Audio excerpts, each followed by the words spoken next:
Okay, let's talk about something I think we've all felt at some point, brain fog.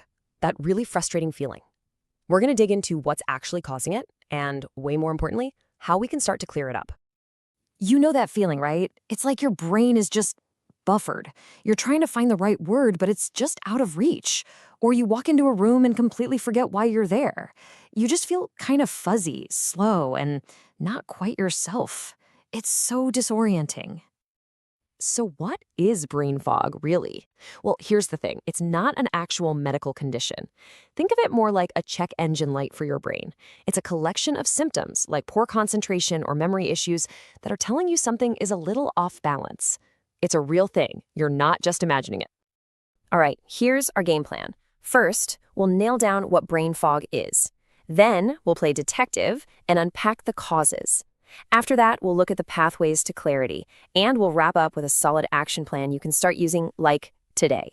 So let's dive into that first part. What does this fog actually feel like when you're in the middle of it? It can show up in a bunch of different ways, but these are some of the heavy hitters. Trouble finding words, feeling kind of spacey, or just that mental fatigue that makes every little task feel like climbing a mountain. See if any of these are ringing a bell for you. And if you're sitting there nodding along, you are in very, very good company. Get this, some major studies suggest that as many as 1 in 4 people deal with these kinds of symptoms. 1 in 4. That's huge. It's almost like a silent epidemic of mental fuzziness.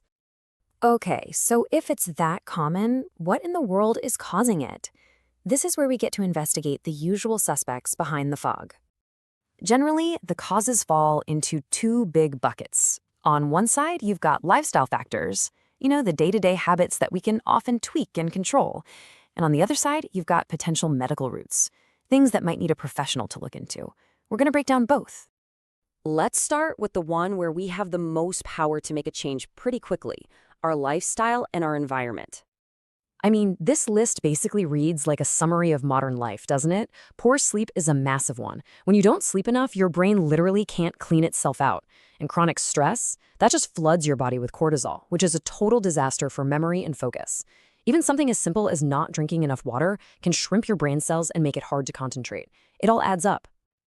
Now let's shift gears, because sometimes that persistent fog is your body's way of saying, hey, there might be something bigger going on here that you should probably get checked out. Now look, this is absolutely not a list for you to self-diagnose with, okay? The whole point here is just awareness. If your brain fog is really persistent and nothing you do seems to help, it's definitely a good idea to talk to a doctor. They can help figure out if one of these underlying issues might be the cause. All right, I know that was a lot about the problem, which can feel a little bit daunting, but here's the really good news. There are totally clear, effective ways to start lifting that fog. So let's talk solutions. The road to a clearer mind really isn't about some complicated secret. It's all about getting back to the basics. You'll probably notice that these are pretty much the exact opposites of the causes we just talked about, right? Good sleep, managing stress, eating well, moving your body. These are the absolute pillars for a healthy brain.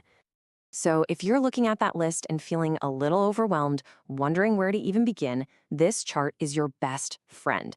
Look at that huge chunk for sleep. It has a massive impact. Seriously, if you do just one thing, making 7 to 9 hours of quality sleep your non-negotiable priority is the biggest bang for your buck. Okay, we've talked about what it is, why it happens, and how to fix it. Let's pull this all together so you can walk away from this with a real plan.